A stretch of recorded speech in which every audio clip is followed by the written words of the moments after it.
성도 여러분, 평안하십니까?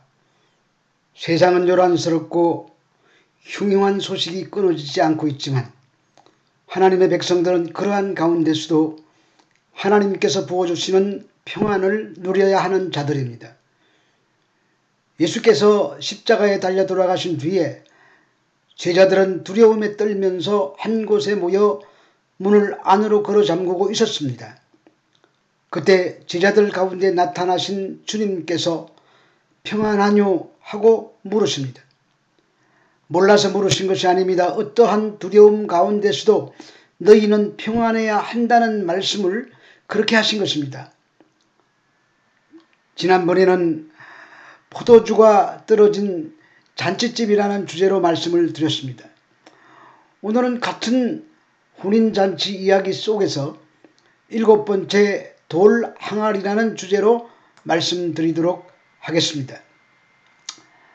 4절에서 여자였나와 무슨 상관이 있나이까 라고 하시면서 포도주를 안 만드실 것처럼 대답하시고는 하인들에게 비어있는 6개의 돌 항아리에 물을 채우라고 명령하십니다. 그 6개의 돌 항아리는 본문의 표현대로 하자면 유대인들이 결례 때 행할 때 쓰는 돌 항아리였었습니다. 결례라는 것은 청결하게 닦는 예식을 말합니다.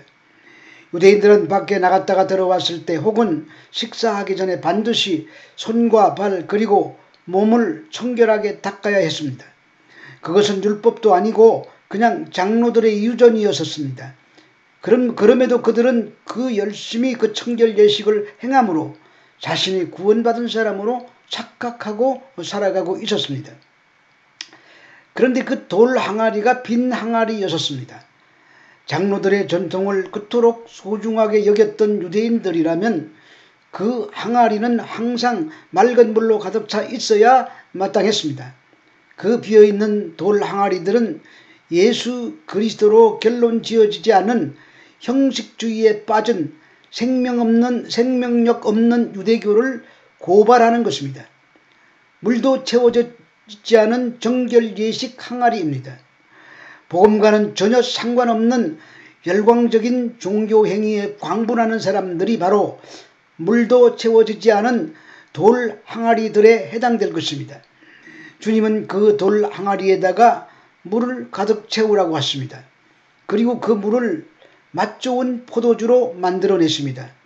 참 기쁨과 참 행복은 옛것이 변하여 새것이 될 때 찾아오게 된다는 것을 표적을 통하여 보여주시는 것입니다. 그것이 그 물이 변하여 포도주가 되는 사건이었습니다.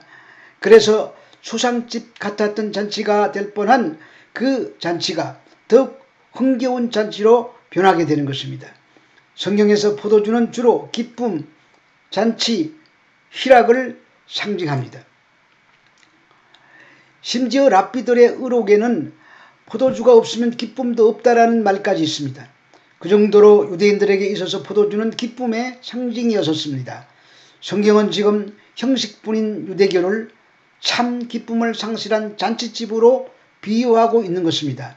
그 잔치집이 참 기쁨을 회복한 잔치집이 되기 위해서는 예수 그리스도의 보혈이 그 위에 뿌려져야만 비로소 그 잔치집이 참 잔치집이 될 수 있음을 표적으로 보여주시는 것이 바로 이 물로 포도주를 만드신 사건 속에 들어있는 참 메시지인 것입니다. 그런데 항아리가 6개뿐입니다. 6은 사람의 숫자이고 불안한 수입니다. 7 항아리라면 완전한 수이지만 성경에 굳이 6이라는 말을 기록하고 있는 것을 볼 때에 잔치를 잔치답게 완성하는 마지막 길은 7번째 항아리가 있어야 된다는 것을 말하고 있는 것입니다. 그 7번째 항아리 속의 포도주가 바로 예수님인 것입니다. 저녁 먹은 후에 잔도 그와 같이 하여 이르시되 이 잔은 내 피로 세우는 새 언약이니 곧 너희를 위하여 붓는 것이니라 이렇게 말씀하십니다. 성만찬에 대한 말씀입니다. 바로 예수 그리스도가 마지막 7번째 항아리 속의 포도주가 되셔서 그 잔치를 완성하시는 내용입니다. 그런데 성경은 그 가나의 혼인잔치에서 주님께서 물로 포도주를 만드신 사건에 주님의 영광이 나타났다고 이야기를 합니다. 하나님의 영광은 하나님의 성품과 능력이 계시된 상태를 하나님의 영광이 나타났다라고 말합니다. 그래서 예수 그리스도의 십자가에 하나님의 영광이 나타났다고 하는 것입니다. 예수 그리스도의 십자가는 하나님의 속성인 사랑과 용서, 자비와 긍휼, 오래 참음과 공의, 이런 속성들이 나타난 것이기 때문입니다. 그래서 십자가를 보며 하나님의 영광이 나타났다고 말하는 것입니다. 마찬가지로 하나님의 성품과 능력이 계시된 상태를 하나님이 영광이 나타났다고 말하는 것입니다. 이 가나 혼인잔치에 나타난 하나님의 영광은 첫째로 창조라는 하나님의 능력이 나타난 것입니다. 이 하나님은 창조의 하나님이십니다. 그 하나님의 능력이 이름도 없는 동네인 가나의 어느 잔치집에 나타난 하나님의 영광입니다. 물이 포도주가 된 것은 본질이 바뀐 것을 의미합니다. 본질이 바뀌었다는 것을 곧 창조를 의미하는 것입니다. 주님은 가나라는 작은 시골의 잔치집에 들어가셔서 잔치가 깨질 잔치집에 창조의 행위를 통하여 그 잔치집을 기쁨의 잔치로 만들어 회복하시는 것입니다. 주님은 지금도 우리 안에 성령으로 내주하십니다. 그 주님은 지금도 나약하고 보잘것없는 마치 저 유대의 시골 가나와 같은 우리 안에서 물론 제일 맛 좋은 포도주를 만들고 계십니다. 전혀 변할 것 같지 않았던 사람들이 그로 인해서 조금씩 변해가는 것을 볼 때에 하나님은 지금도 여전히 우리 안에서 새 창조하고 계심을 우리는 알 수가 있습니다. 두 번째로 나타난 영광은 기쁨입니다. 그런데 그냥 기쁨이 아니라 불가능한 곳에 쏟아지는 주님의 기쁨입니다. 역시 하나님의 능력입니다. 주님은 우리 백성들에게 기쁨을 주고 싶어 하십니다. 타락한 인간은 포도주가 떨어진 잔치집처럼 참 기쁨을 얻을 수 없는 존재들이었습니다. 그런데 주님께서는 그러한 자들에게 찾아오셔서 참된 하늘의 기쁨을 쏟아 부어 주신 것입니다. 장로들의 전통과 율법 지킴에 매몰된 유대교는 항아리 여섯에 불과한 불완전한 것이며 그나마 형식만 남은 빈 항아리였습니다. 그래서 주님께서 스스로 7번째 항아리가 되셔서 불완전한 것을 완전한 것으로 바꾸시고 새 창조하시는 하나님의 영광을 나타내시는 방법으로 그 백성들에게 기쁨의 포도주를 공급하시는 것입니다. 우리는 진동치 못할 하나님의 나라를 이미 선물로 받은 사람들입니다. 사람이 어떤 선물을 받고 그게 좋으면 저절로 웃음이 나고 다른 사람들에게도 괜히 친절을 베풀게 하고 바보같이 희죽거리며 웃고 작은 일에도 행복을 느끼게 됩니다. 하나님은 우리에게 그러한 기쁨을 주시고자 원하신 것입니다. 주 안에서 항상 기뻐하라고 하십니다. 그리고 기도하라고 하십니다.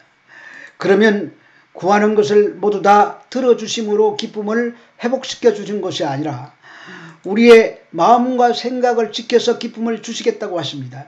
하나님은 언제나 우리가 원하는 방법으로 문제를 해결해 주시지 않습니다. 코로나19 사태를 통해서 하나님께서 하시고자 하시는 일이 있으실 것입니다. 그것이 이루어지면 코로나가 물러갈 것입니다. 그러므로 우리는 하나님이 지금 우리에게 무슨 말씀을 하고 계시는지 거기에 귀를 기울여야 합니다. 그리고 우울한 것만 생각하고 여전히 우울하게 살면은 우울합니다. 그러나 우울하더라도 하나님의 음성을 듣고 주님이 바꾸어 주실 것을 희망하고 소망한다면 우리의 우울함이 변하여 기쁨으로 회복될 수가 있을 것입니다. 우리 인류는 언제나 역사에 유례없는 코로나19라는 재앙을 겪고 있지만 그래서 우울하고 두렵고 답답하고 초상집 같은 세상이 되고 말았습니다. 그러나 주저앉아서는 안 됩니다. 희망을 가지고 완전히 회복될 날을 바라보면서 일어날 준비를 해야 되는 것입니다. 그럴 때 하나님이 평강에 임하여서 가나에서 물로 포도주를 만드신 것 같이 우리 안에 기쁨의 포도주를 만들어 주실 것입니다. 우리가 그 하나님의 영광이 나타날 순간을 소망해야 합니다. 그러면 이루 형용할 수 없는 기쁨이 이 어려운 시기에도 우리의 영혼을 적시며 마음의 기쁨에 샘물이 솟아오르게 될 것입니다. 그때 코로나도 물러갈 것입니다. 한 가지 명심해야 할 것은 예수 그리스도 안에 있어야 할 우리들의 마음과 생각을 지킬 수가 있어야 되는 것입니다. 믿었지만 예수 밖으로 나가서 세상의 잘못된 것에 함몰되어 세속적인 신앙에 찌들어 살던 분들은 이제 회개하고 예수 안으로 다시 돌아와야 합니다. 예수를 믿지 않고 조롱하는 분들도 예수 그리스도 안으로 들어와야 합니다. 그래서 하나님이 우리와 함께 하시면 우리는 어떠한 상황 속에서도 흔들리지 않는 기쁨을 누릴 수가 있을 것입니다. 인생이 한평생을 아무리 잘 산다고 해도 인생살이는 수고와 무거운 짐으로 항상 무겁습니다. 그것은 남녀노유 빈부 기천 막론하고 모두가 다 그렇습니다. 한 사람도 예외가 없습니다. 그래서 가련한 인생들을 향해서 주님은 내게로 오라고 초청하시는 것입니다. 그런데 여기서도 주님께서 우리의 무거운 짐을 대신 짊어지시겠다고 하지 않으시고 우리의 멍에를 메고 주님의 멍에를 메고 주님을 배우면 그 짐은 우리 등에 여전히 남아 있을지라도 마음의 쉼이 우리에게 주어질 것이라고 말씀하고 계십니다. 하나님의 임재는 쉼과 기쁨을 생산해냅니다. 그래서 주님은 이렇게 칠흑같이 어두운 우리 삶에 찾아오셔서 우리의 내면을 흥겨운 잔치집으로 만들어 주시려고 하고 있습니다. 그런데 그 기쁨은 그냥 있으나마나한 그런 작은 기쁨이 아닙니다. 가나의 혼인잔치에 새로 만들어진 포도주는 6항아리입니다. 어떤 사람의 계산에 의하면 양동이로 따지면 12양동이고 1.5리터 병으로 계산하면 450여 병에 되는 포도주입니다. 풍족해서 다 마실 수 없는 양의 포도주라는 말입니다. 그러므로 하나님이 주시는 기쁨은 그냥 적당히 주시는 기쁨이 아니라 풍족해서 흘러 넘치는 기쁨이라는 말이 되는 것입니다. 하나님이 우리에게 주시는 기쁨은 세상이 주는 기쁨과는 비교도 안 되는 기쁨입니다. 세상이 주는 기쁨은 늘 부족하여 목마름을 느낍니다. 그래서 이 세상의 기쁨은 절대적인 기쁨이 아니라 전부 상대적인 기쁨입니다. 인간의 욕망은 끝이 없기 때문에 이 땅의 기쁨으로는 그 욕망을 채우지 못합니다. 인간의 욕망은 저 고지 꼭대기를 올라가면 욕망이 채워질 것 같아서 열심히 고지 꼭대기를 향해서 올라가지만 꼭대기에 서는 순간 그에게는 이제 떨어지고 내려가야 가는 일들만 남아있게 되는 것입니다.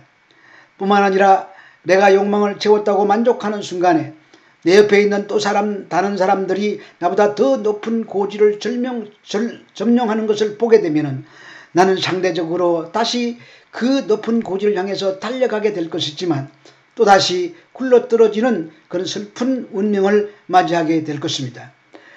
우리 이와 같이 인간은 어리석은 짓을 반복하지만 우리 주님이 주시는 기쁨은 충만히 채워지고 흘러넘치는 기쁨인 것입니다. 그 기쁨은 유통기한이 없는 기쁨인 것입니다. 하나님의 나라는 먹는 것과 마시는 것이 아니요 오직 성령 안에서 있는 의와 평강과 희락이라고 말씀하고 있습니다. 하나님의 백성들은 그 삶 속에서 희락, 기쁨의 열매를 맺게 된다는 말입니다. 하나님은 우리를 여호와로만 기뻐하는 자로 만드시겠다고 하셨습니다. 자기가 원하는 상황 때문에 아니라 오직 여호와만으로 기뻐하는 자로 만드시겠다는 말입니다. 여호와는 나의 목자시니 내게 부족함이 없으리로다. 그가 나를 푸른 주장에 누이시며 쉴만한 물가로 인도하시는도다. 내 영혼을 소생시키시며 자기 이름을 위하여 의의 길로 인도하시는도다. 내가 사망의 엄침한 골짜기로 다닐지라도 해를 두려워하지 않을 것은 주께서 나와 함께 하심이라. 주의 지팡이와 막대기가 나를 안위하시나이다. 시편 23편의 말씀입니다. 그렇게 되면 그것이 바로 성도들의 힘이 되어 어떠한 상황 속에서도 이 땅을 잘 살아내는 무기가 되는 것입니다. 그것은 예수께서 십자가에 흘리신 보혈로 만들어내신 7번째 돌 항아리 속의 포도주로 인한 것입니다. 성도들은 하나님이 주시는 어떤 것 때문에 일비하는 사람들이 아니라 하나님으로만 기뻐하는 사람들이어야 합니다. 그것은 이 가나의 혼인잔치에서 하나님의 영광이 나타나서 죄로 죽어야 할 인생들에게 물로 포도주를 만들듯이 우리 인생을 재창조하시겠다는 메시지를 그 속에 담고 있기 때문에 그렇습니다. 그런데 그 기쁨의 포도주를 우리들만 먹어서는 안 되고 준비하지 못한 자들에게 나누어 주라고 하십니다. 그래서 기쁨의 포도주가 채워지고 여호와로 인한 기쁨을 가지게 되면 그들에게 1장 51절에서 말씀하시는 하늘이 열리는 사건이 일어나게 되는 것이고, 그 하늘이 열리는 사건을 경험한 사람들이 7번째 항아리 속에 포도주가 되어서 또 다른 인생들에게 진정한 기쁨을 가져다 주게 되는 것입니다. 그 모든 것은 7번째 항아리 속에 계신 예수님의 보혈 때문에 가능한 것입니다. 그렇다면 우리는 이렇게 고백할 수 있어야 됩니다. 여기에 나오는 것들은 사람들이 살아가는데 꼭 필요한 것들입니다. 그런데 그런 것들이 없어도 기뻐한다고 하박국 선지자는 노래합니다. 그것이 인간이 하나님의 영광을 드러내는 삶입니다. 그러면 이렇게 하나님의 영광이 우리의 삶 속에 드러나게 하려면 우리의 삶의 주어를 바꿔야 합니다. 처음에 마리아가 예수님께 와서 한 말이 포도주가 떨어졌다. 포도주가 주어입니다. 그때 주님이 나와 상관없다고 하십니다. 그러자 마리아가 주어를 바꿉니다. 무엇이든지 그분이 하라는 대로 하라입니다. 주어가 그분입니다. 포도주에서 눈을 돌려 그분께로 주목하는 그때에 하나님의 영광이 나타나게 되는 것입니다. 그분이 7번째 돌 항아리 속에 포도주이시기 때문입니다. 그분을 통해서 하나님의 영광이 나타나신 것입니다. 삶의 포도주에만 관심을 두어서는 안 됩니다. 예수 믿는다고 하면서도 아직까지 이 세상의 포도주에만 관심을 두고 있다면 늘 부족하고 우울하고 초조하게 살 것입니다. 주님의 말씀이 7번째 항아리 속에 든 포도주입니다. 그 말씀 속에 참된 기쁨이 있습니다. 여기 코로나로 인하여 회개하는 사람이 있습니다. 남미의 페루에서 일어나는 회개운동입니다. 그들은 하나님을 믿었으나 하나님 말씀에 순종하지 않았던 것입니다. 그들뿐만 아닙니다. 지구촌 인간들이 다 코로나라는 눈에 보이지 않는 세균 앞에 처절하게 무너지고 있습니다. 코로나는 인간들이 자초한 재앙이지만 하나님께서는 이 재앙을 통해서 집 나간 자기 백성들이 다시 하나님께로 돌아오도록 부르시고 계시는 것입니다. 사실 인류는 21세기를 살면서 부족함이 없는 풍족함 가운데 하나님을 잊고 살았습니다. 세상이 주는 포도주의 기쁨으로 하나님을 외면하는 교만한 삶을 살아왔습니다. 그래서 하나님께서 코로나19를 통해서 회개하고 돌아오라고 사인하시는 것입니다. 그러므로 이제 돌아가야 합니다. 7번째 돌 항아리 속에 포도주가 되신 예수 그리스도께로 돌아가야 합니다. 성도 여러분, 잘 믿는다고 생각하신다면 주께로 한 걸음 더 가까이 가십시다. 회개할 것이 있다면 눈물을 흘리며 주님께로 돌아가 주님의 품에 안기십시다. 우리가 사망의 음침한 골짜기를 지날지라도 해를 두려워하지 않을 것은 주의 지팡이가 막대기를 의지하기 때문입니다. 그리고 믿지 않는 분이 이 방송을 들으신다면 회개하고 돌아오십시오. 그 길만이 여러분들이 살 수 있는 유일한 길입니다. 다음에는 요한복음 2장 12절에서 22절의 말씀을 가지고 이 성전을 허물라라는 제목으로 함께 은혜를 나누도록 하겠습니다. 승리하시고 기쁨의 잔치가 여러분들 내면에서 날마다 일어나기를 축복합니다. 감사합니다.